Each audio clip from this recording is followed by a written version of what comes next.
E estamos ao vivo, pessoal. Bem, boa tarde, pessoal.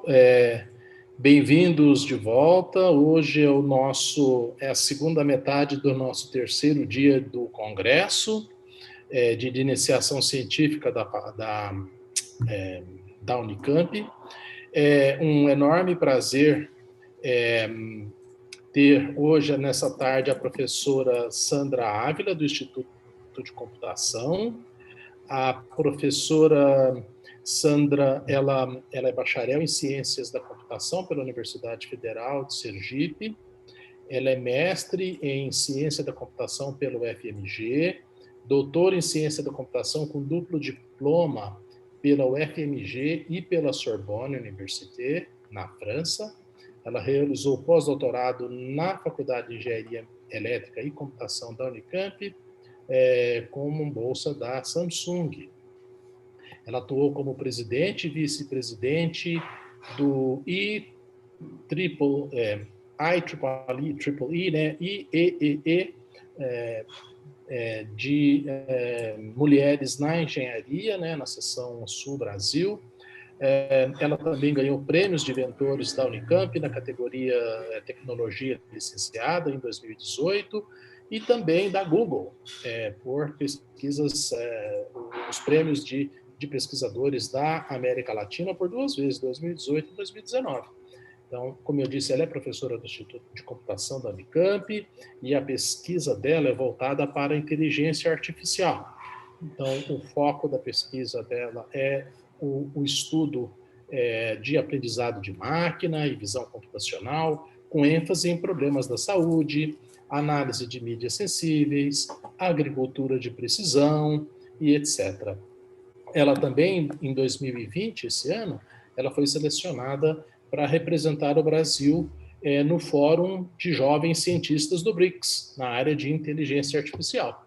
Então, é um enorme prazer, Sandra, ter você aqui conosco. O evento está indo muito bem, está tendo muita participação das pessoas, e eu agradeço enormemente a participação de todos vocês. Só para citar aqui alguns números, que eu tenho sempre feito isso nas sessões, hoje pela manhã nós já registramos num total de 34.600 visualizações de posters, 6.000 PDFs abertos, 5.264 vídeos abertos, 5.000 likes, 3.068 comentários, 8.600 mensagens privadas e 14.600 acessos aos trabalhos, à página, né? Então, esses números são fantásticos e eles demonstram o sucesso do evento e a participação de todos vocês nesses tempos tão difíceis. E eu vou, então, passar a palavra para a professora Sandra. Sandra, muitíssimo obrigado por participar, por estar aqui, deixar um pouco aí o seu tempo e vir falar aqui para o nosso público tão jovem. Obrigado, Sandra. E eu vou monitorar aqui no final as perguntas e vou fazer a mediação das perguntas. O microfone é seu, Sandrinha. Obrigado. Obrigada. Eu vou compartilhar aqui meus slides, né?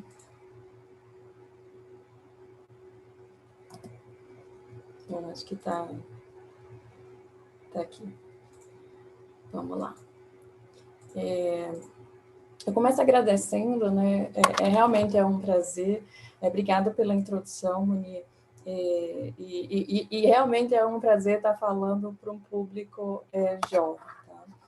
Eu vou falar aqui sobre inteligência artificial, né? Inteligência artificial num grande contexto. Eu vou trazer ele mais para um contexto mais específico das coisas que eu trabalho. E está dividido aqui em 3 partes, né? Então, onde é que vive, do que se alimenta e para que existe.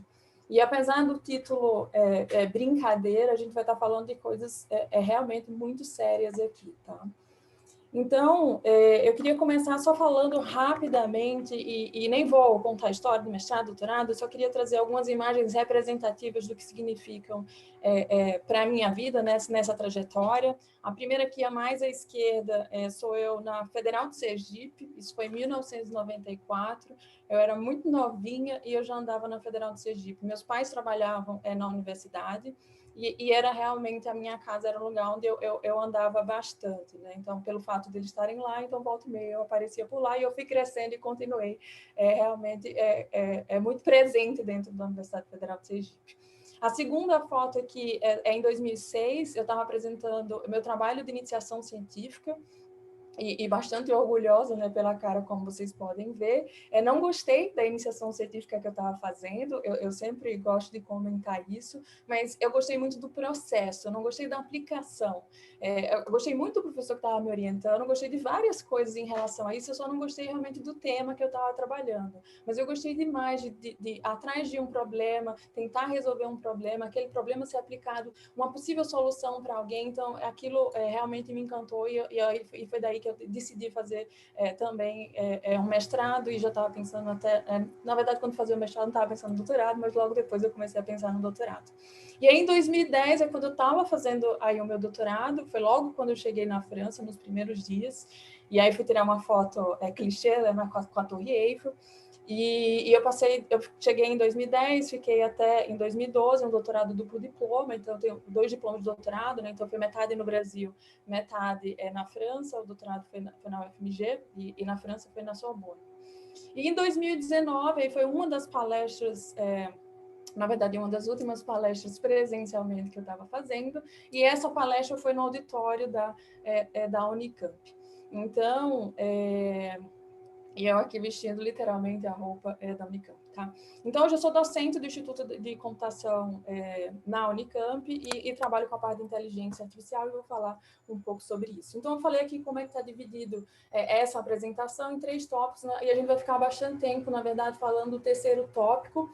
Uma coisa que eu queria deixar aqui destacado é que eu escolhi para essa apresentação falar exclusivamente de trabalhos voltados, porque eu estou trabalhando com alunos de iniciação científica, tá? Com alunos e alunas de iniciação científica. Então, os trabalhos que eu vou apresentar aqui para vocês foram trabalhos que foram e são desenvolvidos por alunos e alunas de iniciação científica. Bom, a primeira pergunta que geralmente a gente faz, né? Eu estou falando aqui sobre inteligência artificial, e responder aqui o que é inteligência artificial, tá? Não é uma resposta fácil de ser respondida, existem algumas definições sobre isso, mas vamos tentar colocar isso num contexto geral. Antes disso, eu queria falar o que está acontecendo e o que vem acontecendo em relação ao mundo num contexto geral. E aí tem um negócio que chama tecnologias de propósito geral, tá? E o que são essas tecnologias de propósito geral? Então, são tecnologias que rapidamente entram no nosso cotidiano, okay? Elas evoluem com o tempo, então, aquilo foi proposto inicialmente de uma forma e aquilo foi evoluindo com o tempo.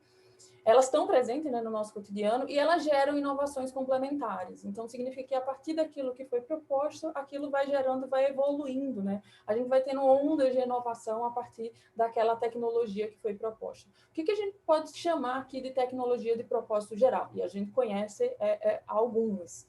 Então, máquina a vapor, então a máquina a vapor, quando isso foi inserido, quando foi criado, então isso teve uma onda de inovação por causa várias implicações, né, por causa da máquina a vapor. Eletricidade, então a questão da eletricidade é uma tecnologia de propósito geral. O motor de combustão interna, que acabou proporcionando também, né, inúmeras inovações nesse processo. E o computador. Então, o computador que está presente não só... E computador aqui eu estou falando num contexto genérico, não estou falando no desktop, do notebook, computador que está presente em tudo onde a gente está mexendo, geralmente, e nas coisas de tecnologia, tá? E por que eu estou falando de tecnologia de propósito geral? Que eu queria chamar a atenção de vocês para dizer que inteligência artificial hoje, ela tem sido considerada como uma tecnologia de propósito geral do momento, tá? Então, para você ver, e voltando aqui, eu vou fazer questão de voltar, o que a gente está falando, tecnologia de propósito geral, elas rapidamente entram no nosso cotidiano, elas evoluem com o tempo e elas geram inovações complementares. Então, veja que a gente vai estar falando de alguma coisa, de como a gente está falando de máquina a vapor, eletricidade, motor a combustão, computador, o quanto isso vai ser importante, na verdade, já está sendo, porque isso já está presente na nossa vida, mas isso vai se inserir cada vez mais, tá? Então, é por isso que a gente está falando aqui de inteligência artificial e eu queria chamar a atenção para o quanto isso é importante. Então, vamos tentar definir agora, novamente, num contexto mais abrangente, o que é inteligência artificial, e muitas vezes a gente chama de IA, tá? Então, a gente vai lá e a gente só está chamando isso de IA. Então, uma possível definição aqui é qualquer coisa que permite que os computadores se comportem como humanos, tá? E se a gente for levar ao pé da letra de humanos, veja que eu estou falando aqui de uma tarefa que pode ser executada de forma automática como o humano executaria, muitas vezes, inclusive, até melhor, tá? Mas só que a gente está executando aquilo de forma automática. Então, eu não estou dizendo que hoje a gente ainda não está no nível do humano, no sentido de fazer multitarefas, uma tecnologia que foi proposta para resolver várias tarefas ao mesmo tempo, mas a gente tem tarefas específicas que estão sendo feitas de forma muito bem feita, inclusive, com essas tecnologias voltadas para a inteligência artificial aqui, ok? Então, agora vamos, de fato, entrar nos tópicos que a gente está se propondo aqui a conversar. E o primeiro, onde é que isso vive? E aí vocês vão ver que realmente está presente em muitas coisas do que a gente já está vivenciando hoje. Não é algo futurístico. No futuro, provavelmente, isso vai estar muito melhor, a gente espera, né? Isso. Mas a gente já está, a inteligência artificial ela já está presente em várias coisas que a gente já tem feito, tá? Então, aqui a gente está falando, por exemplo, na hora que você está usando um telefone e isso muito está consumindo dados e informação, como é que eu faço? Resolvo uma tarefa de forma automática, mas inserindo inteligência nesse processo. Assistentes visuais, então toda hora a gente tem um assistente visual, você pergunta alguma coisa, ou está no celular, você tem realmente o assistente visual físico, no sentido do aparelhinho dentro de casa, e você está perguntando coisas ali. Eu fico brincando, inclusive, com o meu, tentando quebrá-lo para ver se ele está de forma inteligente mesmo ou não, tá? Campainhas automáticas que está fazendo reconhecimento facial, reconhecimento biométrico, o facial também é biométrico, né? Mas assim, reconhecimento de forma, aprendendo então, por exemplo, quem é aquela pessoa, que não é aquela pessoa. Esses relógios inteligentes que está medindo o tempo todo, carregando um monte de informação do nosso corpo e tomando, possivelmente, ajudando nessa tomada de decisões. Então, aqueles dados podem ser enviados, por exemplo, para um hospital, para um médico, com acompanhamento e monitorando, né, o que é que está acontecendo. Robôs inteligentes, então aspirador inteligente, como está aqui. Supermercados, então, assim, tem várias aplicações. E aí, e muita coisa do que a gente já usa também, né? Então, algumas coisas, por exemplo, sei lá, não tem uma campainha inteligente em casa, não tem uma campainha inteligente em casa, tá? Mas eu estou usando, por exemplo, um chatbot, na hora que estou fazendo a busca na internet também, então estou lá pesquisando alguma coisa, daqui a pouco completa, então aquela informação. Depende do contexto também, então, por exemplo, se sou eu, Sandra, fazendo uma busca, e eu já fiz várias buscas de alguma coisa relacionada, o jeito que completa para mim, não é, inclusive o retorno que volta para mim da busca não é o mesmo retorno que volta para outras pessoas, então aquilo está personalizado, vamos dizer assim, direcionado para aquela pessoa, tá? Ou para aquele conjunto de pessoas. E aí a mesma coisa no e-mail, então a gente hoje, na hora que a gente está escrevendo e-mail, já está completando, está corrigindo, inclusive, seja em português, seja em inglês, seja em qual linguagem, a gente está completando, fazendo tradução também, então possivelmente fazendo tradução, isso tudo tem sido inserido, né? Isso tudo tem melhorado os resultados por causa da inteligência artificial. E tem mais outros 3 exemplos aqui, né? Então fazer recomendação, eu não quero que recomende a mesma coisa, por exemplo, que outra pessoa que não tem nada a ver com os meus gostos, né? Então, isso tudo é numa forma de a gente estar aprendendo, e aprendendo, essa inteligência artificial está aprendendo como isso poderia ser feito de forma melhor, ok? E aí o segundo tópico aqui em relação à apresentação é do que ela se alimenta. Isso é muito, muito, muito importante, porque isso vai tomar. A gente tem decisões importantes a serem tomadas no futuro, e na verdade a gente tem que estar preocupado com isso agora, tá? Do que essa inteligência artificial ela está se alimentando.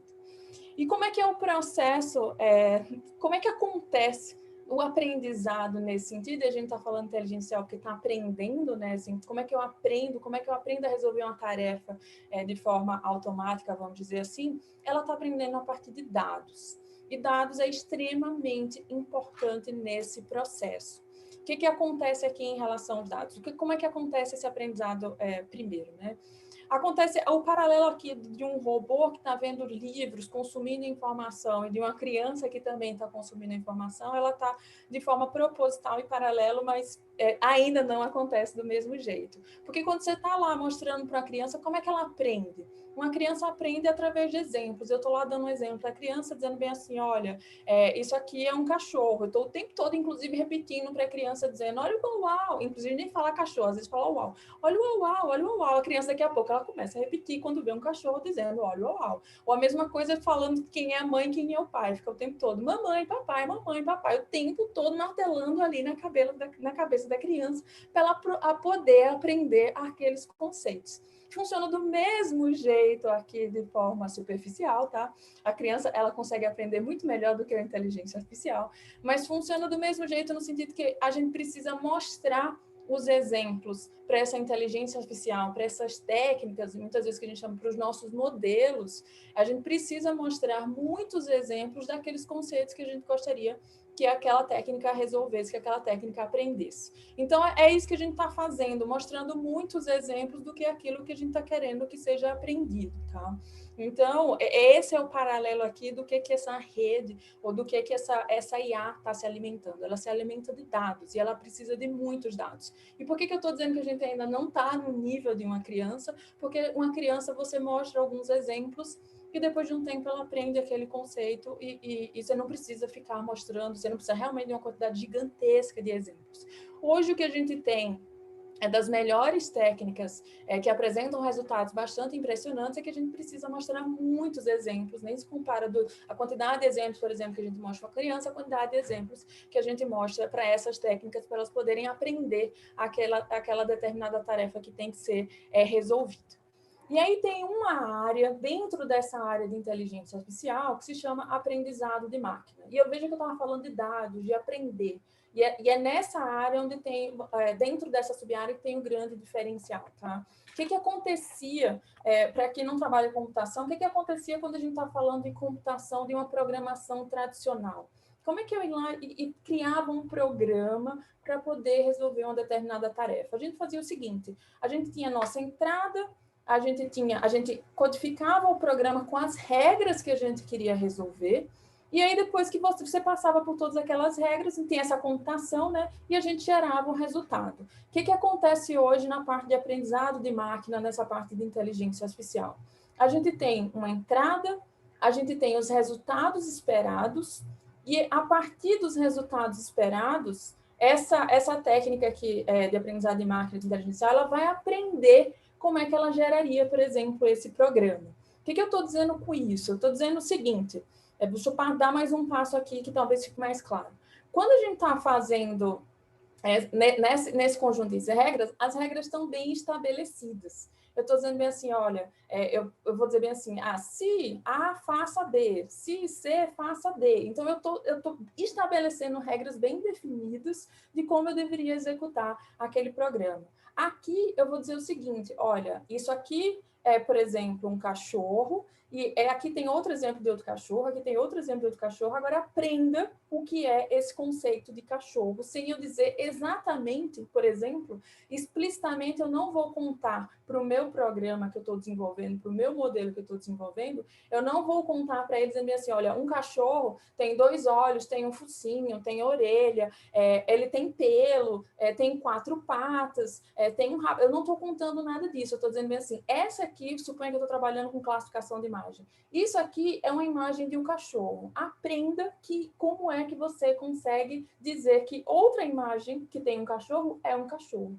Então, é isso que a gente está fazendo. Então, e aí eu vou descer mais um pouco na sub-área aqui. No aprendizado de máquina, a gente tem o seguinte. Eu tenho uma entrada, eu quero classificar aqui, por exemplo, que é maçã. Então, eu estou dando a minha entrada, olha, isso aqui é uma maçã. Eu vou fazer um processo que a gente chama de extração de características. Nesse processo de extração de características, tem um processo que eu estou dizendo, por exemplo, quais são características importantes que eu deveria extrair dessa imagem para depois eu entregar para uma técnica que a gente está chamando aqui de classificação e dizer se isso é maçã ou não é maçã. Então, como é que a gente faz? Então, por exemplo, para imagens de frutas, talvez eu extrair informação de borda, então eu extrair alguma coisa, olha, aqui é uma borda de contorno da maçã, porque geralmente elas vão estar redondinhas. Extrair informação de cor, então se eu estivesse extraindo informação de cor, porque a maçã é verde, a maçã é vermelha, não tem, talvez não tenha uma maçã azul, então diferenciar entre cores talvez seja algo importante, mas eu estou fazendo um processo que eu estou extraindo a informação, dizendo essa aqui são as informações importantes para dizer o que é uma maçã. E eu entrego para uma rede, e que a gente chama, para uma técnica que a gente chama de rede neural e rede neural artificial, e a ideia é que ela tenha simulando coisas como a gente tivesse, bem superficialmente, tá? Simulando como se fosse um cérebro humano, onde a gente tem neurônios, e a partir dos neurônios a gente tem conexões, e essas conexões a gente tem um aprendizado para resolver uma tarefa.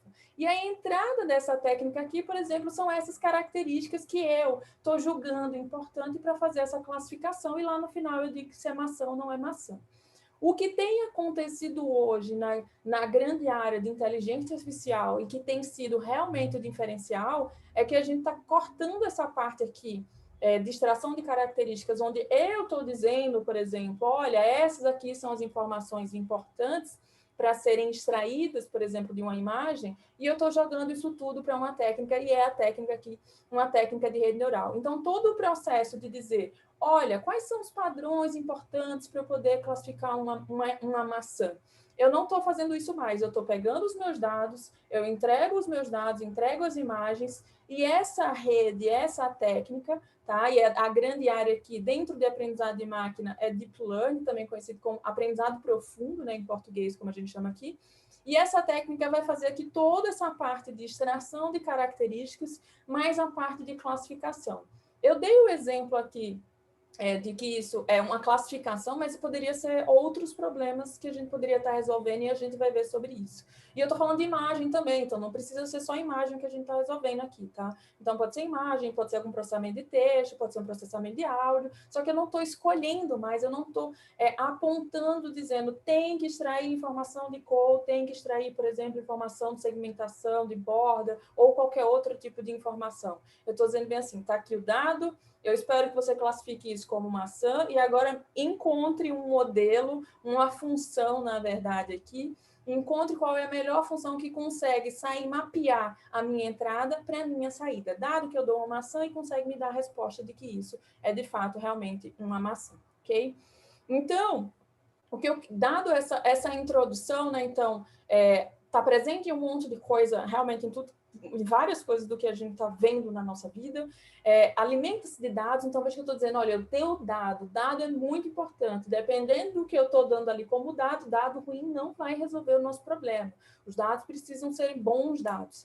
Então, vamos ver agora algumas aplicações, eu separei 3 aplicações aqui, são 3 trabalhos de iniciação científica, e um está voltado para a agricultura, então, agricultura de precisão, então como é que a gente consegue melhorar a produção de alimentos.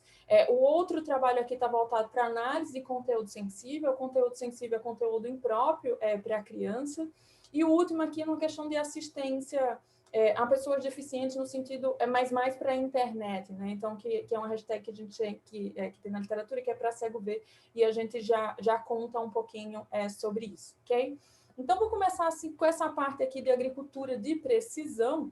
E por que precisão aqui? É precisão que a gente vai extrair uma informação, uma técnica que é precisa naquilo que a gente está resolvendo. Já vou falar, não estou, por exemplo, resolvendo coisas que eu estou olhando informação da satélite. Eu vou num ponto bem específico daquilo que eu estou resolvendo. Por que a gente se importa com essa aplicação? Por que a gente deveria se importar com isso? Porque a gente deveria estar preocupado, inclusive, em estar resolvendo problemas desse tipo, tá? A agricultura mundial hoje ela consome 70% de toda a água consumida no planeta. Essa conta ela não está fechando e ela vai ficar pior, né, daqui a pouquíssimos anos. E nesse processo de produção, a gente tem muito gasto, tá? E a pergunta aqui é como é que a gente consegue, a gente quer produzir melhores alimentos com menos recurso. O Brasil hoje é o terceiro maior exportador agrícola do mundo, tá?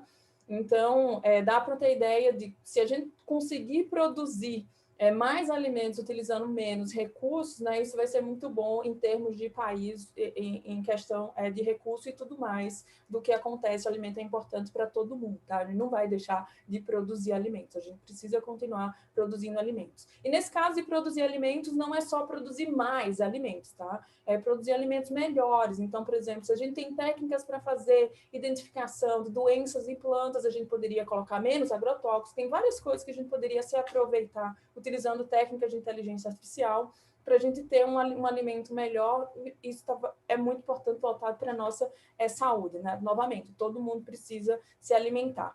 E aí, a aplicação que eu vou mostrar aqui para vocês, inclusive eu faço a brincadeira dizendo assim, olha, eu estou dizendo que eu quero melhorar a agricultura, produzir mais alimentos, e eu tenho uma aplicação bastante gourmet aqui, tá? Vamos dizer assim. Um ponto importante em relação a isso é que aqui eu estou focado na produção de uvas, então a gente vai verificar a ideia é contar quantos cachos de uva tem na produção para fazer estimação. E aqui está voltado para a produção de vinho, tá? Por isso que eu estou dizendo que é gourmet. Mas isso serviria para qualquer tipo de alimento. Então, a gente poderia realmente colocar, por exemplo, para maçã, poderia ser para café, para laranja, para limão, para várias coisas que a gente tem com uma produção muito forte aqui no Brasil.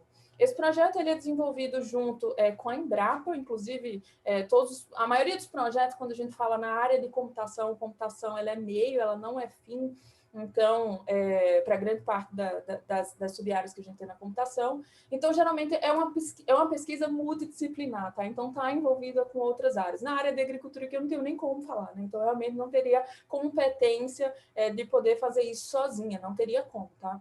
Esse trabalho foi desenvolvido, então, por 2 alunos, como eu falei para vocês, já queria falar dos alunos de iniciação científica, que foi o Leonardo e a Andresa. A Andresa começou primeiro nesse projeto, e depois o Léo entrou no projeto no ano seguinte. Então, os dois receberam bolsas do CNPq e os projetos, o PIBIC junto com a Embrapa.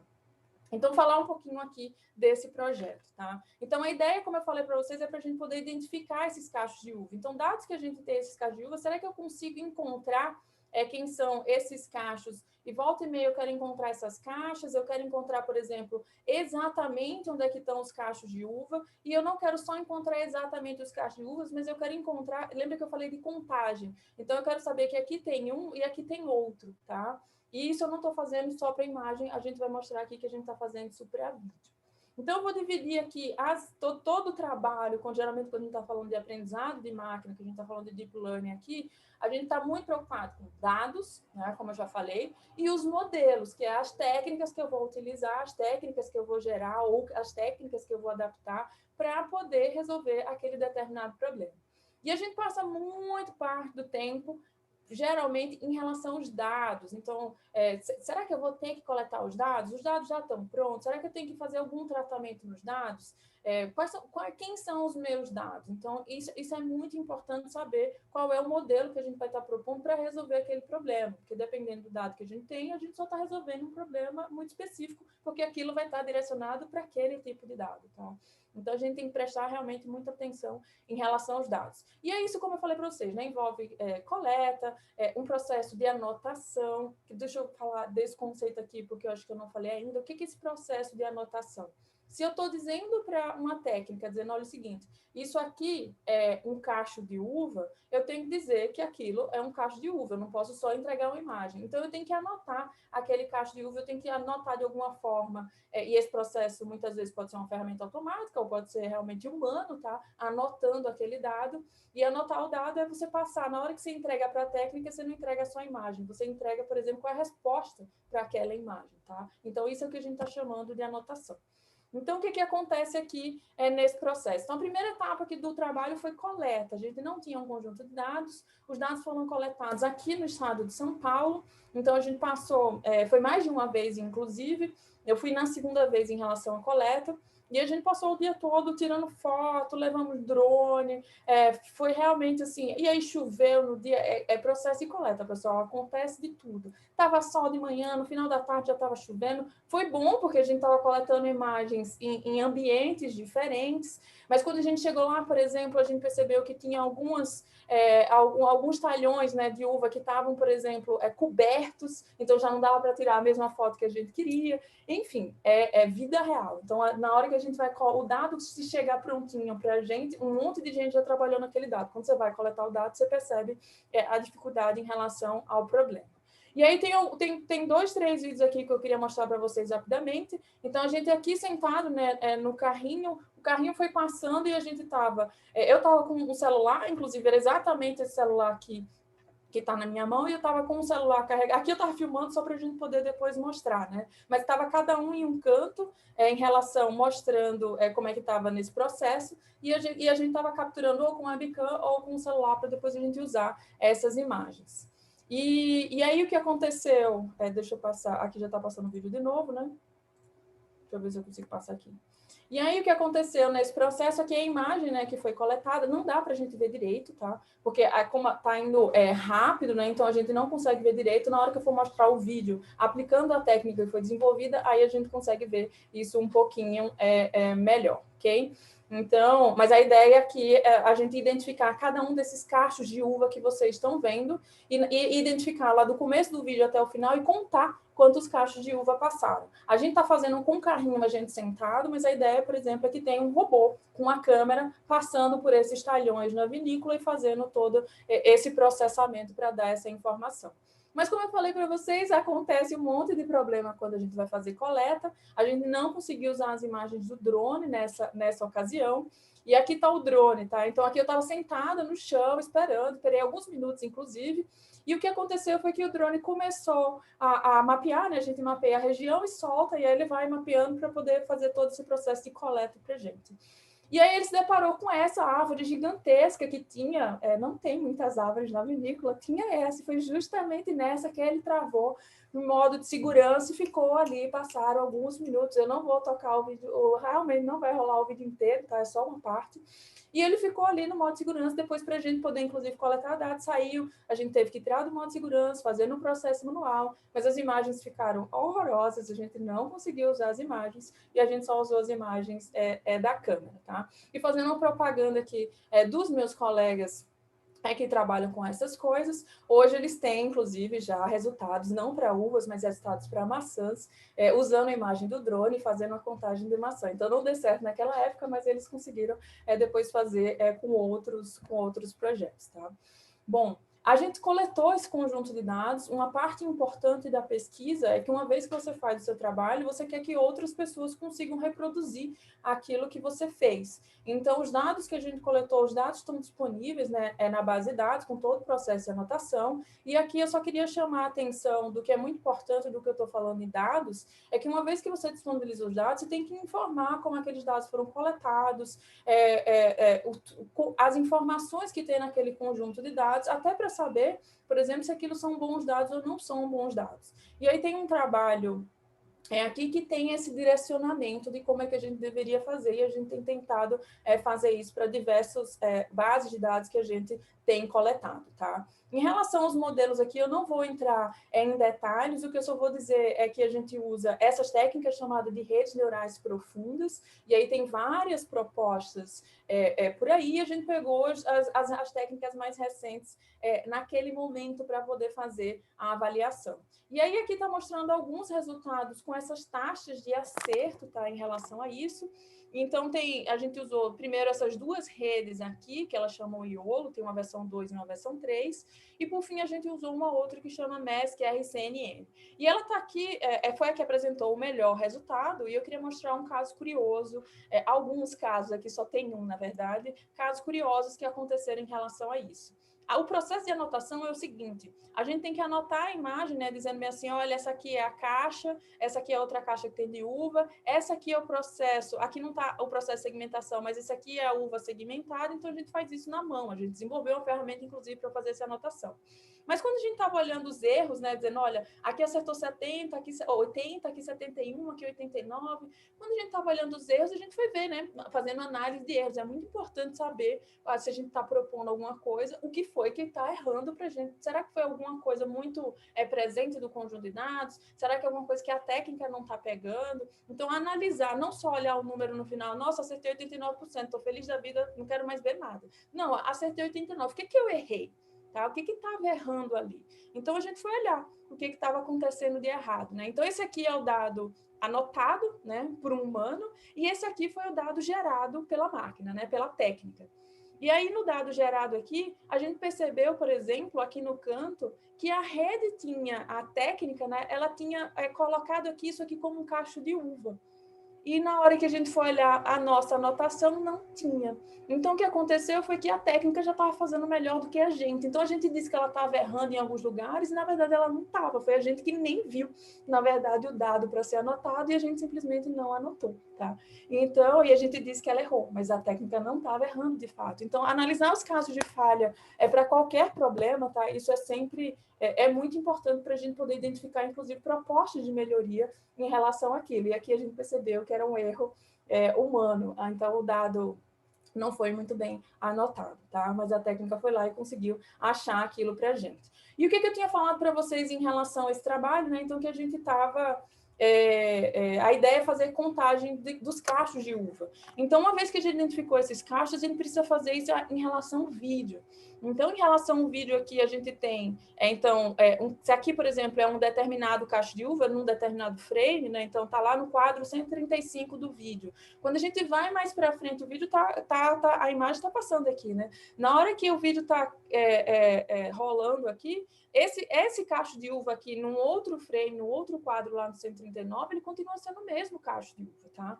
Então, a ideia aqui é para a gente desenvolveu, né, então, um algoritmo aqui, uma técnica para poder fazer esse processo de contagem.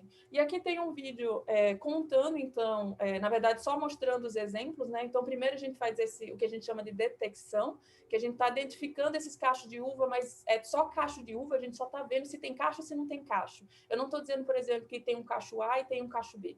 Eu não estou falando nada disso, só estou identificando cachos. Então, veja que aqui o processo está identificando os cachos. Algumas coisas acontecem, então, por exemplo, os cachos mais ao fundo, que era justamente aqui, passou aqui, ele foi detectado, então isso a gente precisa consertar, porque a gente não pode continuar contando cachos, inclusive de um outro talhão, isso realmente atrapalharia o processo. E depois a gente faz a detecção do cacho aqui, onde a gente está identificando essas instâncias, né, que a gente chama esse processo de segmentação por instância. Eu faço a segmentação exatamente onde é que está o cacho de uva, eu não a técnica, né? A técnica faz exatamente a identificação do cacho de uva e depois, no último passo aqui, a gente foi o processo e no último passo a gente está contando, né? O último passo que eu estou mostrando no vídeo. A ideia é a gente está fazendo tudo de uma vez só, né? Então, aí no último passo a gente está fazendo uma correlação aqui, contando, né? Um cacho apareceu num determinado frame, ele continua aparecendo no outro, então a gente não pode contar isso como um próximo passo, tá? Que a gente chama de tracking, chama de rastreamento. Então, a gente está rastreando aqui como é que estão acontecendo, como é que estão esses cachos de uva nesse processo, ok? Então, uma coisa importante é que a gente está falando de um trabalho, eu estava falando aqui de aprendizado de máquina, falando de aprendizado profundo, redes neurais, mas, por exemplo, para desenvolver esse algoritmo, a gente está falando de outras técnicas que não estão mais relacionadas. Então, a gente acaba fazendo um determinado trabalho, mas a gente vai pescando várias técnicas, pescando no sentido, a gente vai usando várias técnicas que a gente viu, por exemplo, durante o curso na graduação. Então, esse aqui era um problema, né? Os outros eu vou passar de uma forma mais rápida em relação a isso. Então, o segundo problema aqui, a segunda aplicação, né, que envolve um trabalho de iniciação científica, foi na análise de conteúdo sensível. A análise de conteúdo sensível, que é conteúdo impróprio para a criança, é um tema que eu trabalho desde o final do meu mestrado, isso então foi no final do mestrado, foi em 2008, e continuo trabalhando até hoje nessa linha, tá? E o porquê a gente se importa aqui, acho que eu não preciso responder essa pergunta. Então, o que a gente tem aqui um exemplo, por exemplo, de conteúdo sensível que a gente se depara muitas vezes. Então, você está lá na rede social, por exemplo, no Instagram, você está procurando alguma coisa e aparece uma foto, e muitas vezes essa foto, por exemplo, ela vem assim borrada, porque aquilo está dizendo que aquilo é um conteúdo violento, um conteúdo explícito, tá? Então, esse é um caso, por exemplo, que a gente não queria se deparar com esse tipo de conteúdo. Mas muitas vezes isso está, por exemplo, no YouTube, tem um vídeo, então aquilo não está sendo bloqueado, a não ser que alguém vá lá e denuncie.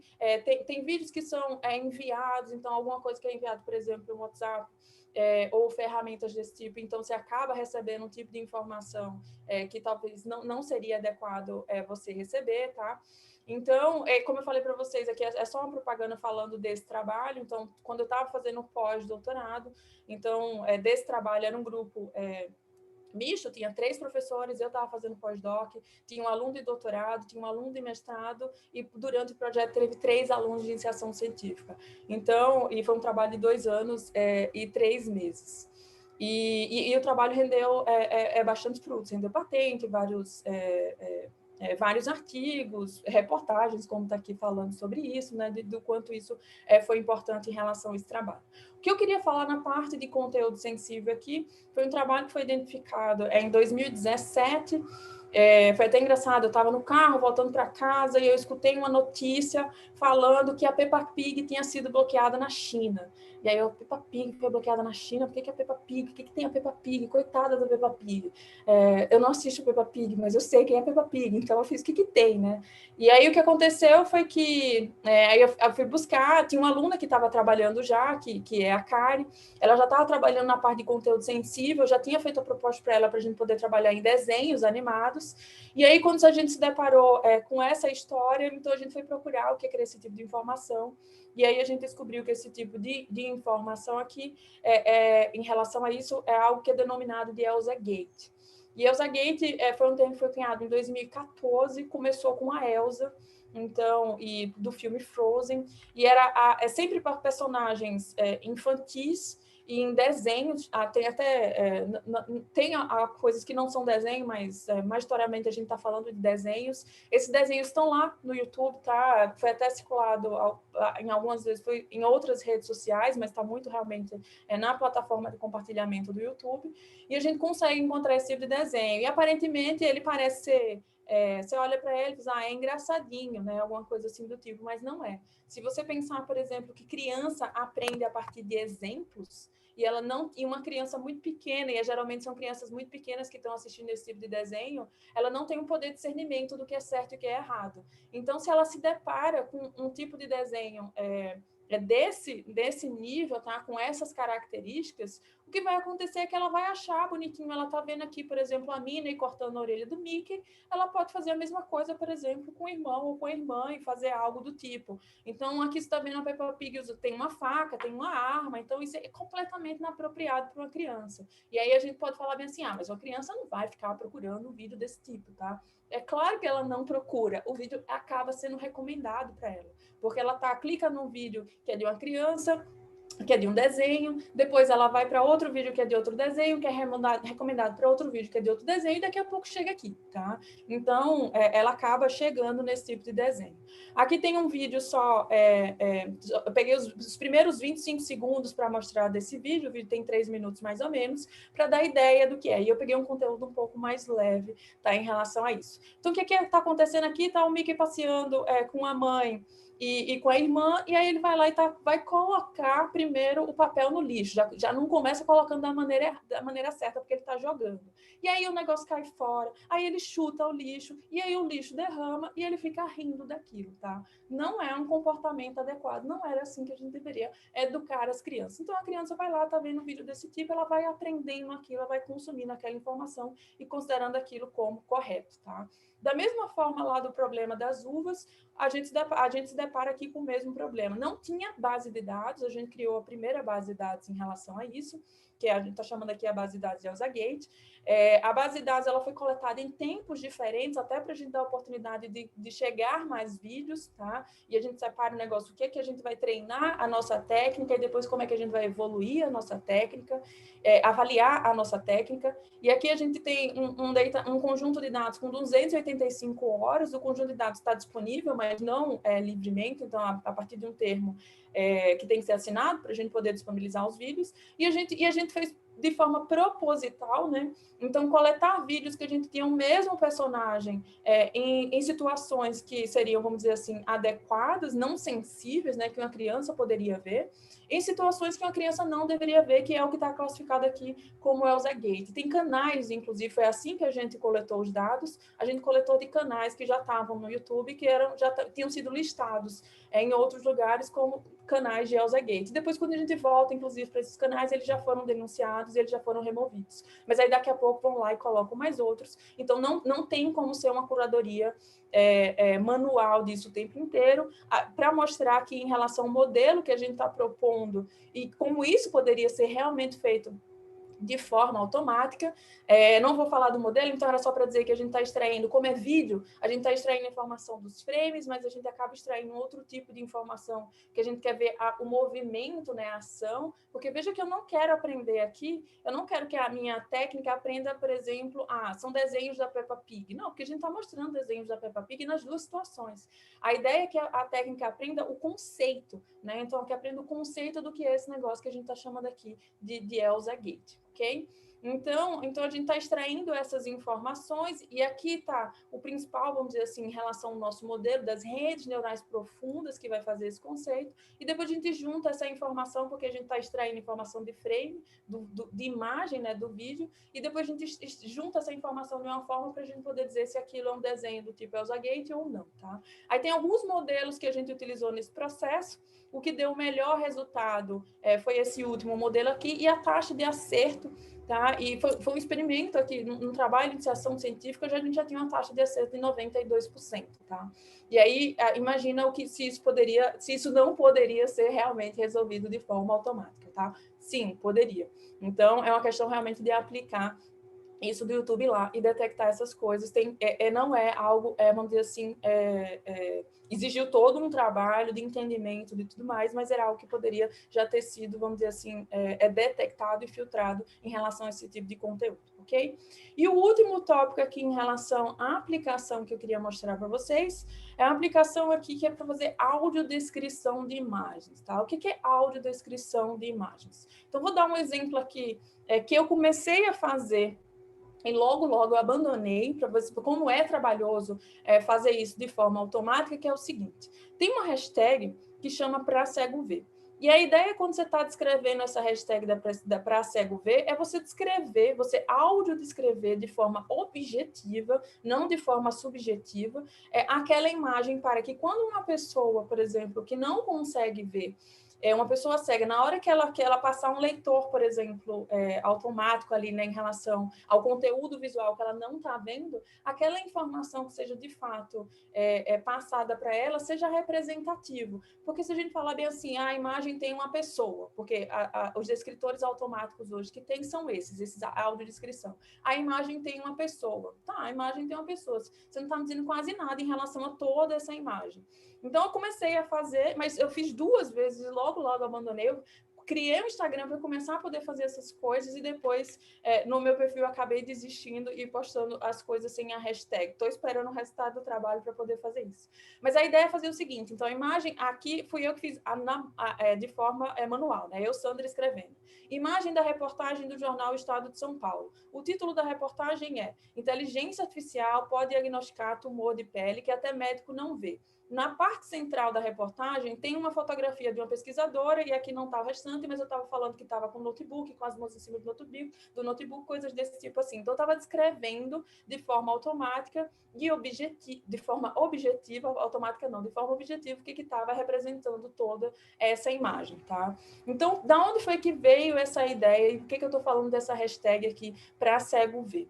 Então, a hashtag Pra Cego Ver, ela veio é da Patrícia Braille, isso foi em 2012, e iniciou esse movimento com regras, né? Então, quais são as regras que a gente tem para fazer essa audiodescrição das imagens, para poder, de fato, inserir essas pessoas de uma forma mais agradável nesse processo onde a gente está com um monte de coisa que a gente está postando na rede, e muitas vezes as pessoas não têm acesso à informação de como a gente está vendo. Tá? Então, não é exatamente a mesma coisa que está vendo, o objetivo também não é esse, o objetivo é, de fato, você fornecer aquela informação com mais informação, na verdade, do que simplesmente dizer aquilo é uma fotografia de uma mulher. Tá? Então, esse é o objetivo. Esse trabalho, eu não vou entrar muito em detalhes nesse trabalho, porque esse trabalho está sendo apresentado, inclusive ele vai ser apresentado na próxima sessão. O aluno de iniciação científica é o Gabriel. Esse trabalho começou ele foi financiado durante 10 meses pela FAPEX, e depois a gente submeteu para um projeto na FAPESP, e o projeto foi aprovado, e o Gabriel está desenvolvendo esse projeto.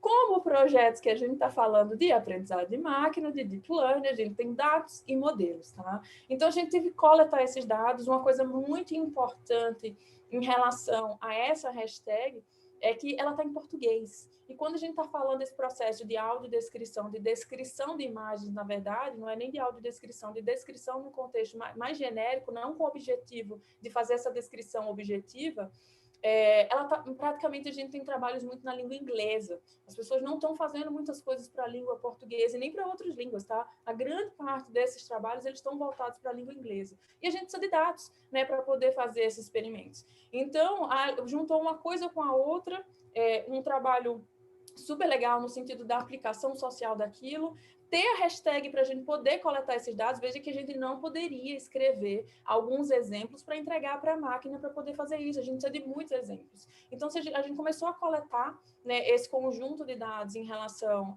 ao que tinha lá no Instagram com a hashtag para cego ver, nos perfis que são públicos, obviamente. E aqui a base não está disponível ainda, tá? Mas a gente tem uma base de dados hoje que continua em crescimento. A gente já tem mais de 500 mil imagens que foram coletadas, e para cada imagem a gente tem suas respectivas audiodescrições. E aqui seria uma ideia, né, então, por exemplo, de uma descrição, dessa audiodescrição objetiva. Fotografia de uma mulher numa piscina natural formada a partir de um rio. Tá? Então, do que poderia ser, por exemplo, como eu dei o exemplo de fotografia de uma mulher, poderia ser, por exemplo, sei lá, fotografia de uma mulher, alguma coisa desse tipo. Tá? O vídeo só tem 3 minutos, então, se vocês quiserem ver todo o processo, né, de como foi a coleta, o que a gente teve que fazer com essa coleta de dados. Então, coletar o dado, teve que fazer muito tratamento. A gente passou praticamente 1 ano, quando a gente estava começando a fazer esse projeto com a FAPEX, foi 1 ano nesse processo de base de dados. Muitas decisões tiveram que ser tomadas, o que a gente guarda, o que a gente processa de tratamento. Depois que a gente tem esse conjunto de dados, como é que a gente organiza os nossos modelos, né? E aí, a parte dos modelos, eu não vou contar. Eu queria só mostrar um resultado em relação a esse conjunto de dados, e esse aqui foi um resultado gerado pela técnica de forma automática, tá? Aqui está a descrição original, fotografia aérea sobre o pedágio da Terceira Ponte. A foto contém alguns prédios, um pedaço da Terceira Ponte e o fluxo de carros. Esse SIDED aqui é uma técnica que tem na literatura com a abordagem que a gente estava usando, mas tem uma métrica para poder verificar, por exemplo, como é que a gente está gerando essas descrições. Eu só quero dizer assim, esse aqui não é o nosso, tá? Isso aqui é o que já foi proposto. E aí, a gente usando isso aqui, a descrição que foi gerada foi foto aérea da cidade de Florianópolis, mostrando casas, mostrando casas, ao fundo algumas casas e casas, tá? O que aconteceu aqui? Aqui a legenda é grande, tá? O que tem na literatura hoje proposto, que a gente encontra de base disponível em inglês, e as técnicas que estão sendo propostas para inglês, as legendas são pequenas. No máximo tem 5 ou 10 palavras. Quando as nossas legendas são grandes. Então, na hora que a gente pegou algo que existe e foi aplicar para aquilo, para uma língua que não era nossa, não rolou, como vocês podem ver, tá? Aqui está o nosso que foi proposto. A gente tem bastante coisa para fazer aqui ainda, mas a gente considerou que foi um resultado razoável, vamos dizer assim. Foto aérea de uma cidade de Brasília, ao fundo, a céu azul. ok, aqui não é Brasília, então, no nosso conjunto de dados, possivelmente deve ter muitos exemplos de Brasília, e a técnica se confundiu e falou em Brasília. Ela não teria que acertar qual era a cidade, tá? Poderia ser só, por exemplo, foto aérea de uma cidade. A gente pode até, inclusive, tirar essa nomeação, a gente não vai dizer o nome de uma pessoa, o nome de uma cidade, alguma coisa do tipo, a gente pode deixar isso de uma forma mais objetiva. Mas é isso, a gente quer fazer essa descrição de forma automática, não para resolver o problema, nossa, ninguém agora precisa fazer mais a descrição, mas se for um primeiro passo, por exemplo, nesse processo, talvez as pessoas insiram a hashtag para cego ver sempre no seu processo de postar as suas imagens e postar tudo que a gente está fazendo, e a gente está fazendo isso muitas vezes durante o dia, tá?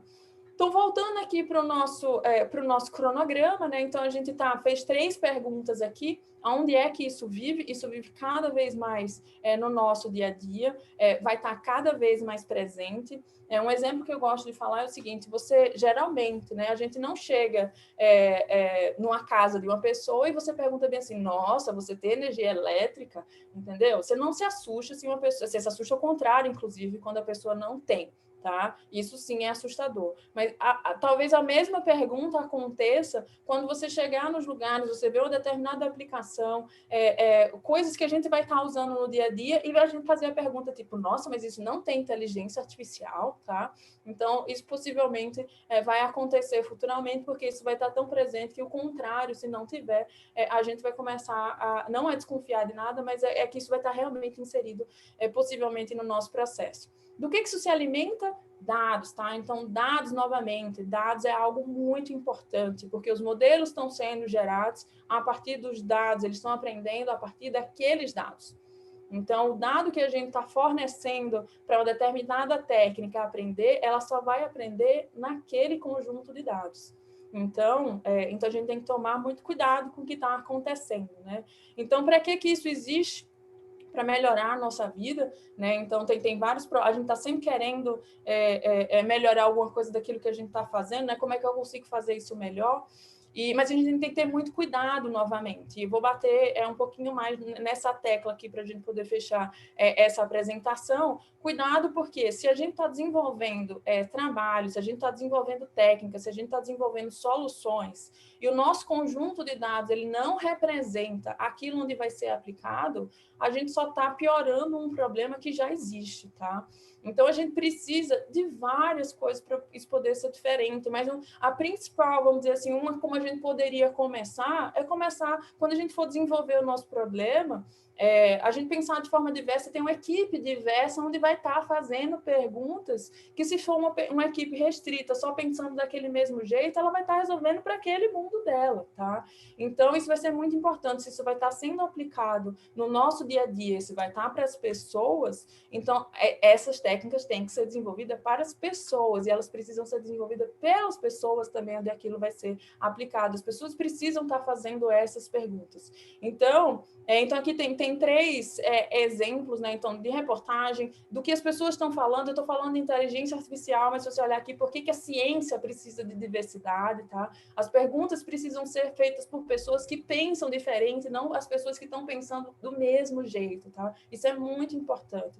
Multidisciplinar é muito importante mesmo. A gente tem soluções muito mais interessantes e que estão resolvendo, de fato, problemas que a gente precisa resolver. Okay? Então, a gente precisa realmente trazer essa diversidade para a inteligência artificial, trazer essa diversidade para a ciência. Eu não estou dizendo que não tem nenhum nem outro, tá? Eu só estou dizendo que se os nossos dados não estão condizentes com aquele problema que a gente está resolvendo, não vai adiantar, tá? Na verdade, a gente pode até piorar uma situação que já existe.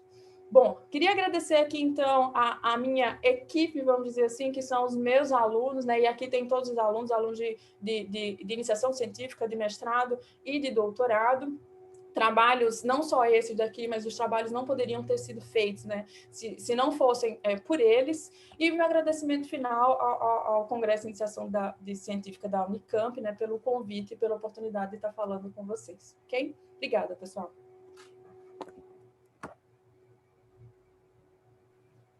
Sandra, muitíssimo obrigado. Foi uma linda palestra. Eu acompanhei aqui no YouTube, até onde eu pude acompanhar um pouquinho ali, né?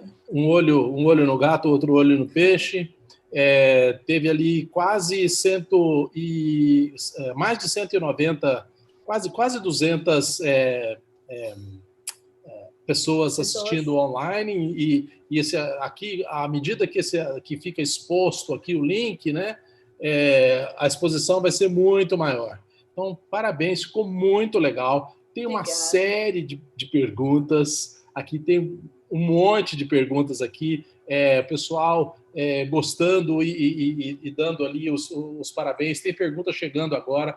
Eu vou tentar, então, ver se eu consigo aqui fazer as perguntas na ordem em que elas chegaram. Espero não ter deixado ninguém para trás, tá bom? Bom, então, o João Vitor Neves, da Engenharia Mecânica, ele faz uma colocação se em algumas das suas apresentações, algumas das suas aplicações, se não teria um problema de segmentação semântica, e se vocês utilizaram uma rede neural semelhante à UNet. E antes de passar para você responder, eu queria até pedir para você, se você pode falar para a gente o que é segmentação semântica, porque eu também não sei. Sei o que é segmentação, sei o que é semântica, mas as duas coisas juntas eu não sei o que é. Tá, quando a gente está falando aqui de segmentação, a gente fala que a gente só quer o delineamento, né? Então, onde a gente está encontrando ali exatamente onde é que está o objeto. Quando a gente fala segmentação semântica, eu estou dizendo que tem objetos diferentes naquela imagem. Então, eu estou dizendo, mas eu posso dizer vários objetos. Então, eu estou dizendo, tem vários objetos que são uvas, tá? E tem uma que é segmentação por instância, onde eu digo, eu tenho uma uva A, uma uva B, uma uva C, uma uva D. Então, esse é um outro processo aqui em relação a isso. Então, essa é a diferença. Sim. Tem uma outra pergunta, agora são duas perguntas do mesmo tema, na verdade, tá? Uma é feita pelo Robson Sampaio, que ele é da Faculdade de Educação, e a outra pelo João Pedro, da Engenharia Química. E ambas versam mais ou menos sobre o mesmo tema, ou tema muito similares. O Robson pede para você comentar um pouco sobre a questões éticas na produção do conhecimento para a inteligência artificial. E o João Pedro pede que você fale um pouco se nas aplicações de inteligência artificial para o reconhecimento de imagem, se há necessidade de considerar aspectos éticos que possam eventualmente estar aí envolvidos no enviesamento dos dados no treinamento. E ele pergunta isso depois de ele ter visto, em alguns casos, do uso de inteligência artificial pela polícia, que expôs, na verdade, um racismo ali presente no aplicativo, né? Então, esses dois, Robson e João Pedro, a quem eu agradeço já, gostaria que você pudesse, por favor, comentar essas duas questões. Tá. Em relação à questão da ética, né? Então, o que acontece nesse processo? Veja que a gente estava falando, eu vou voltar aqui para os dados, né? Então, a gente precisa estar realmente preocupado com isso, porque o que está acontecendo? Se os dados eles não representam, se a gente tem dados, eu acho que eu vou trazer para um outro problema que eu trabalho, que é a parte na área da saúde e câncer de pele, tá? Então, na hora que a gente está falando aqui da saúde e de câncer de pele, os nossos conjuntos de dados, eles basicamente são pessoas brancas. Então, não tem pessoas de pele negra. Então, o que acontece, por exemplo, se eu pegasse um modelo desse e aplicasse, de fato, em um determinado hospital ou em algum outro lugar? O que vai acontecer em relação nesses modelos é que a gente vai estar... em relação a esses modelos, a gente não vai estar resolvendo, aquilo só vai estar aplicado para um determinado conjunto de pessoas, tá? Então, não é realmente, a gente precisa pensar do projeto, inclusive, não é quando a técnica já está pronta, é do projeto na hora do desenvolvimento até o final em relação a esse modelo, de como é que a gente, de fato, como é que a gente desenvolve, como é que a gente projeta, como é que a gente pensa nessa coleta de dados. Em relação ao exemplo, em relação ao racismo algoritmo, né, que muitas vezes é chamado assim também, o que acontece que tem coisas que a gente já sabe que não vai funcionar. Então, se você olhar, por exemplo, a população carcerária que a gente tem no Brasil, majoritariamente, eu não vou dizer um número aqui, porque eu não sei dizer qual é o número, mas é uma população negra. Então, são pessoas negras que estão lá. Você vai fazer alguma coisa que você quer identificar, fazer detecção, então aquilo vai ser enviesado para esse tipo de dado. Então, você vai gerar algoritmos que vão estar enviesados para esse tipo de dado. Em alguns lugares, inclusive, reconhecimento facial já foi banido. Então, numa região, não sei há quanto tempo isso, mas algumas empresas, inclusive, pararam, né, de fazer essa parte de reconhecimento facial, porque quando chegava em reconhecimento facial, se a pessoa era negra, aquilo era identificado de uma forma que não fazia sentido, era só por causa da pele da pessoa, tá? Quando, inclusive, não tinha outras situações que não funcionava. Então, não funcionava porque aquilo foi testado para um monte de pessoas brancas e quando chegava para pessoas negras não foi avaliado e, obviamente, o algoritmo não funcionava do mesmo jeito. Só que aquilo vai ser aplicado para todo mundo do mesmo jeito. Então, a gente precisa, inclusive, trazer pessoas, não só pessoas da computação, que, inclusive, já falei que isso é multidisciplinar, né? Mas trazer todo esse processo, todo esse conhecimento do começo, para a gente poder estar desenvolvendo esse trabalho, tá? Então, é super importante, é super importante. E se isso vai estar presente, e se vai estar muito mais do que já está hoje, então a gente precisa começar a repensar como é que a gente está desenvolvendo essas soluções. Muito obrigado, Sandra. Sandra, eu vou insistir nesse tema mais um pouquinho, porque tem várias outras pessoas também perguntando uma questão muito similar. Eu acho que é um tema de grande relevância e que tem vindo à tona agora na nossa sociedade de uma maneira muito importante, a questão do racismo estrutural e toda essa questão que tem impactado a vida da sociedade brasileira de uma forma muito importante. Então, Vinícius Santana é um aluno da filosofia aqui do IFCH. Ele gostaria de saber se a inteligência artificial é capaz de reproduzir certos preconceitos e estereótipos. E se ela é capaz, como é que a gente pode utilizar esta capacidade da inteligência artificial para combater o racismo estrutural? Vinícius Santana. Sim, tá? A resposta é sim, porque tá diretamente relacionado aos dados. E aí, quando eu falo dados, parece que a culpa é dos dados, né? Mas é das pessoas que estão projetando essas coisas. Então, novamente, é capaz sim e reproduz. E aí tem até um estudo no sentido do que as pessoas estão estudando do ponto de vista computacional, do ponto de vista de inteligência artificial, em relação a vieses, o que é que esses modelos estão aprendendo. Então, a gente tem, por exemplo, percebido que eles conseguem aprender, muitas vezes, conceitos mais fáceis. Então, e aí conceitos mais fáceis acabam reproduzindo aquilo. Então, não é algo, por exemplo, que está todo mundo fechando os olhos e está levando isso para frente, tá? É algo que, inclusive, que tem chamado... muitas pessoas começaram a ficar preocupadas porque a gente está vendo isso de forma escancarada, como é que esses viés eles estão presentes nessas redes.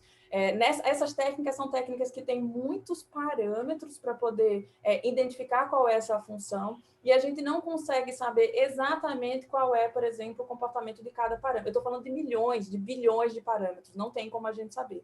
Mas já existem técnicas, existem realmente bastante técnicas de como é que para a gente poder interpretar esses modelos. E aí interpretar esse modelo para descobrir, por exemplo, olha, o que essa técnica está aprendendo? O que essa rede está aprendendo realmente esse conceito, ou ela está se aproveitando de alguma informação? Então, vou dar só um exemplo rapidamente. Aquelas imagens que eu mostrei do Elsa Gate, na hora que a gente estava baixando os vídeos, algumas têm os logos dos canais do YouTube. E na hora que a gente foi ver o que a rede estava aprendendo, uma aluna de mestrado, inclusive, está trabalhando nisso exatamente agora. A gente viu que a rede estava focando, às vezes, no logo. Então, a ação estava toda acontecendo aqui e ela estava prestando atenção no logo. Então, se a gente está fazendo um modelo que a gente quer classificar o que é Elsa Gate, o que não é, e a rede está dizendo que é por causa do logo, então tem alguma coisa ali que está errada, tá? Então, a gente precisa descobrir isso para outras coisas também. Aqui é um exemplo, é só um exemplo, tá? Isso pode estar acontecendo para várias outras coisas. Será que ela está aprendendo realmente o que é um conceito de Elsa Gate ou ela se aproveitou de alguma coisa que estava naquele conjunto de dados? Então, é nesse sentido que a gente precisa prestar atenção em tudo isso. Realmente do começo até o final, tá? Então, é no projeto dos dados, depois que aquilo está pronto, você tem que voltar para sair perguntando como é que você melhora aquilo mais para frente. Bom, é ciência, né, pessoal? É dessa forma que a gente faz. Muito bem. Sandra, tem uma pergunta aqui do Victor Braga. Ele é aluno do PIBIC do ensino médio, e ele está me fazendo passar vergonha aqui, porque também eu não sei o que ele quis dizer aqui, eu não sei o que é o assunto, vou aprender agora. Obrigado, Victor. E, aliás, já aproveito a oportunidade, Victor, para fazer propaganda da Unicamp, né? Você vai prestar Unicamp, né? E vai entrar, né? Tá bom? Bom, professora Sandra, ele gostaria de saber a sua opinião sobre affective computing, computação afetiva, e sua utilidade e a possibilidade de implantação. Eu sei o que é afetiva, eu sei o que é computing, mas eu não sei o que é computação afetiva. Sandra. Bom, eu vou ficar devendo uma resposta como eu gostaria de responder, tá? Porque eu também não sei dizer em detalhes exatamente o que seria isso. Mas eu sei indicar uma pessoa que trabalha com isso, inclusive dando disciplinas na graduação e na pós-graduação, que é a professora Paula Paro Costa. Então, você pode procurar a professora, procura por ela, e você vai ver que tem disciplina dela sobre computação afetiva, na FEC, na Faculdade de Engenharia Elétrica de Computação. Então, eu vou jogar a resposta para ela, tá? Porque ela trabalha com isso, então ela vai conseguir falar melhor do que é isso. Ok? Então, eu vou ficar devendo. Mas eu te dei uma boa indicação, tá? Paula Costa Paro, da Faculdade de Engenharia Elétrica. Isso. Tem um nome alemão no meio que eu não sei falar. É por isso que eu pulei. Muito bem. Tem aqui ainda uma pergunta da Giovana Biasetti. Ela não identificou que curso, tá? Mas ela gostaria de saber a sua opinião, Sandra, sobre o impacto da inteligência artificial no ramo da supply chain, que eu também não sei o que é direito. Supply chain, cadeia de suprimento, né? Cadeia de suprimento, logística. Será que sim, da questão isso já tem de logística, talvez na parte de otimização, né? Então, como otimizar melhor essas coisas? A gente tem algoritmos para isso, tem na verdade, na área de otimização, realmente, na computação, mas se a gente vai começar a olhar os trabalhos, eles estão todos misturados hoje já com inteligência artificial, está todo mundo fazendo alguma coisa com IA, e para essa área não é diferente. Então, tá melhorando algoritmos que já estão propostos a partir dos dados, a partir dos dados novamente, tá? Em relação aos algoritmos de otimização. Então, o que eu sei é isso, né? Eu sei que a inteligência já está presente, sim. Então, já tem algoritmos que foram desenvolvidos, eles estão sendo melhorados a partir dos dados para poder fazer esse processo de otimização. Então, acho que até onde eu consigo responder, tá? Certo. Sandra, nós temos mais uma pergunta aqui, é da professora Gabriela Castellano, nossa colega do Instituto de Física, IFGW. E ela diz o seguinte, ela diz que ela assistiu um documentário chamado O Dilema das Redes, ela gostou, ela pergunta, inclusive, se você assistiu, e ela menciona que este documentário relata bem, ou mostra bem a influência da inteligência artificial em diversas questões sociais. Então, se você, por acaso, assistiu, você poderia comentar? Sim, é isso que ela pede. Eu assisti, tá? Eu não gostei, né? Porque eu achei que estava todo mundo tentando se isentar de um problema. Estava todo mundo apontando um problema de que fez parte daquele problema. Tudo bem, faz parte, a gente erramos, vamos consertar e vamos tentar resolver aquilo, mas não era o que estava acontecendo, tá? E talvez algo mais importante do que dizer que era um problema era dizer o que poderia, o que a gente tem que fazer. Então, a gente precisa de algoritmos que sejam mais transparentes, a gente precisa regular algumas coisas. Tem as redes sociais, elas estão, se a gente pensar, por exemplo, Facebook, a quantidade de pessoas que estão em Facebook, a gente não está falando só do Facebook. Quando você entra no WhatsApp, está lá, Facebook. Quando você entra no Instagram, está lá, Facebook. Então, na hora que você olha para essas redes sociais, a quantidade de informação que ela pode obter, tá? Porque você tem muita gente no mesmo lugar, isso pode tornar realmente um meio de manipular as pessoas, criar bolhas que já existem, a gente já sabe. Então, assim, será que eu não vou estar vendo, obviamente, tudo, tá? Mas a recomendação que está chegando para mim, ela não quer me manipular de alguma forma, ela está reforçando alguma coisa que eu já acredito. Então, o que a gente tem visto muito em relação às fake news, né? Então, você clica no negócio, daqui a pouco o negócio começa a recomendar um monte de coisa, ou fica tentando recomendar aquilo. Daqui a pouco você está vendo uma teoria conspiratória, você já parou em outra, e é o algoritmo recomendando aquilo. Então, a gente precisa... em certa parte, a gente está realmente sendo manipulado, tá? Do que está acontecendo. Então, a gente precisa, na verdade, ser letrado nessa parte de inteligência artificial. A gente não tem ideia, realmente não tem ideia do quanto o dado é importante. Então, por exemplo, que vem aí com a LGPD, né? Que vem, não, na verdade, ela já está em execução, mas a gente precisa ser letrado em relação a isso. A gente não está aprendendo o quanto esse dado é importante. Ah, mas sou eu. Tipo, o que a pessoa vai fazer com o dado de Sandra, tá? Mas não é só o dado de Sandra, é o dado de Sandra com algumas milhões de pessoas, e aquilo pode ser importante para ser tomada decisão. É a mesma coisa como acontece com uma recomendação, né? Então, você vai ser recomendado para comprar um produto que muitas vezes que você não quer. Se eu abrir, e eu já fiz essa brincadeira aqui em casa, né? O que está sendo recomendado para o meu marido, o que está sendo recomendado para mim, tá? Então, assim, são coisas absurdas. Então, para mim, agora só parece bebê, tá? Então, é só... A rede social sabe que eu estou numa fase que eu poderia ter filhos, só aparece criança. Então, é impressionante. E eu não tenho clicado em fotos de crianças. Então, é nesse nível, assim, é nessa situação. E aqui é um exemplo, vamos dizer assim, não tão grave, né? Muito bem. Bom, Sandra, olha, nosso tempo está esgotando. Eu quero colocar mais 2 questões, mas antes eu gostaria só de dizer aqui que o Victor Braga diz que é óbvio que ele vai prestar a Unicamp, então estou muito feliz. E a professora Gleice Dantas, da FEAGRE, está te dando os parabéns e diz que adora o seu trabalho e que é sua fã, tá bom? Obrigada. Bom, deixa eu, então, 2 questões finais aqui. Eu sei que tem mais questões, mas o nosso tempo está se esgotando, porque às 15h30 começa a sessão das tecnológicas, né? Então, veja só, a pergunta do Pedro César, ele não mencionou aqui qual é a unidade ou qual o curso que ele faz, mas ele diz o seguinte: suponha que uma inteligência artificial, ou que se inteligência artificial fosse utilizada para desenvolver consciência, para ter emoções, e que fosse feita para imitar mesmo, que fosse indistinguível do ser humano. Você acha que essa é uma questão ética? Você acha que esta inteligência artificial, este algoritmo, deveria ter os mesmos direitos que um ser humano? Não, né? Não.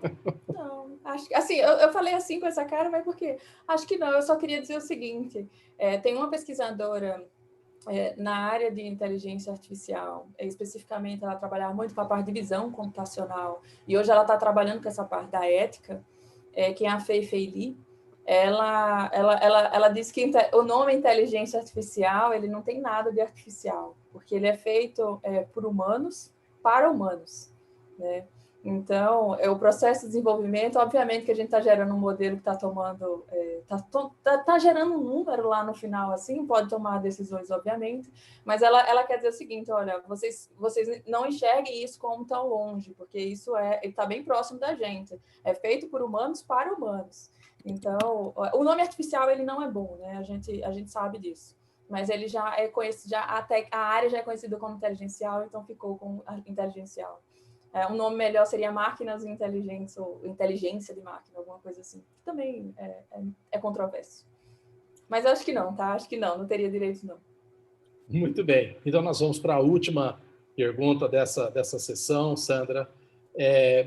Ela veio do Vinícius Santana, e é uma dúvida que ele tem com relação ao Elsa Gate. Ele pergunta até que ponto a inteligência artificial é capaz de ter um certo senso de moralidade e distinguir o certo do errado, se é que isso é possível, se é que ela tem. Uhum. É bem pertinente a pergunta, mas não é isso que está fazendo, né? Então, que é no sentido, ela não está dizendo, tudo bem, a gente está gerando um número lá no final, e a gente tem confiança, por exemplo, do quanto aquilo é aquele vídeo de ElsaGate ou não é. Então, para resultados que a confiança é alta, talvez aquilo deveria ser passado de forma, ou bloqueado, no caso, né, de forma automática. Onde a confiança é baixa, ou seja, a técnica não tinha certeza se aquele vídeo é do tipo ElsaGate, aquilo deveria, por exemplo, passar por uma curadoria humana.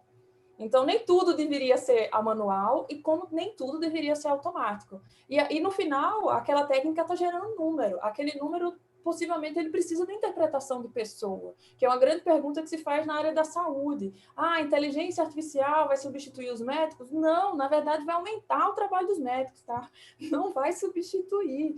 Então, não vai mesmo. Então, o que vai acontecer é que assim, a demanda vai ser maior. Então, e no final ela tem um número, ela não tem a informação, não vai seguir aquilo como está lá. Então, ela não discerne, tá? Ela não tem esse poder de discernimento do que é certo e errado, mas ela tem um número lá de confiança. E aí a gente deveria prestar, por exemplo, confiança alta. Não, talvez poderia ser de forma automática, uma confiança duvidosa, né? Então, aquele número que não tem certeza, há uma confiança mais baixa, talvez também, aquilo deveria passar, por exemplo, para uma curadoria humana. Só que não dá para passar tudo, né? A gente sabe que tudo não tem como. E tudo automático também não é uma boa ideia. Bom, Sandra, eu ia até deixar em encerrar aqui, mas apareceu uma outra pergunta e eu acho que eu também não quero deixar nenhuma pergunta sem resposta, né, na medida do possível. Ótimo. Então, tem aqui mais uma pergunta do Robson Sampaio, da Faculdade de Educação, que ele pergunta se esse problema todo da manipulação, do pós-verdade, dos escândalos, por exemplo, aí que ocorreram com a Cambridge Analytics, se esse é um problema apenas contemporâneo ou se você antecipa que nós teremos problemas dessa mesma ordem para o futuro.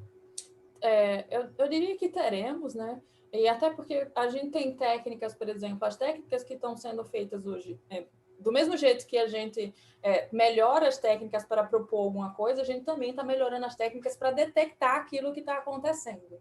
Então, detectar, por exemplo, se aquela imagem é verdadeira ou se é falsa. Então, tem uma técnica que chama redes generativas adversariais, ou GANs, né? Ou GANs, na verdade. Essas técnicas são essas técnicas que são responsáveis no sentido... Foram elas que conseguiram permitir a geração de imagens que são tão realistas, mas elas são falsas, tá? Então, isso vai melhorar, com certeza, as técnicas vão avançar ao longo do tempo, então vai piorar essa situação nesse processo de geração desse tipo de conteúdo, mas só que a gente também, ao mesmo tempo, a gente está tentando melhorar as técnicas para poder detectar esse tipo de conteúdo. O que a gente precisa, e eu vou voltar novamente para o letramento, né, é um processo de educação. Então, antes a notícia, eu vou falar de notícia, antes a notícia chegava na televisão, então aquilo foi curado e estava sendo transmitido para várias pessoas. Hoje a notícia chega, é como se a notícia chega no seu celular e ela chega assim, nossa, ela chegou para mim, entendeu? Foi mandado exclusivamente para mim. Você nem passa pelo... Você não foi letrado para aquilo, você não tem educação para desconfiar se aquilo é verdadeiro ou falso. Então, tem duas coisas que precisam... E aí, esse verdadeiro ou falso não é só em relação à notícia, né? É em relação, por exemplo, como é que isso tem sido gerado. Isso tem sido gerado de forma automática. Tem técnicas, inclusive, para poder gerar notícias falsas. Então, saber que isso tudo existe faz parte do processo de educação para a gente poder ter esse poder de discernimento. Nós estamos sem o poder de discernimento, né? Sandra. Então acho que pode piorar. Sandra, muitíssimo obrigado. Foi uma excelente palestra aqui. As manifestações aqui no streaming, aqui na live, foram as melhores possíveis. Todo mundo adorou. A ovação aí de pé para você. Muitíssimo obrigado, viu? Obrigada. Como sempre. Bom, eu convido a todos agora, dentro de 7 minutos precisamente, a assistirem, acompanharem aí a avaliação dos trabalhos pré-selecionados. São 19 trabalhos da área de tecnológicas, dentre centenas de trabalhos dessa área que foram apresentados no PIBIC. Uma comissão, um comitê interno, né, Uma comissão interna selecionou 19 trabalhos da área tecnológica e estes trabalhos serão agora apresentados em 2 salas que ocorrerão simultaneamente. Os alunos terão aí 5 minutos para apresentar estes trabalhos, cada um vai falar 5 minutos, até 5 minutos, para o comitê de avaliação externa. São professores de outras universidades, da USP, do ITA, da Unesp, enfim. Então, eu convido vocês a participarem dessa sala, sala A, sala B, 19 trabalhos. Sandra, mais uma vez, muito obrigado, de verdade. Obrigada, Munir, foi um prazer. Tá? Eu deixei os meus contatos por aí, então, se vocês quiserem, futuros alunos entrarem em contato, estou à disposição. Obrigada.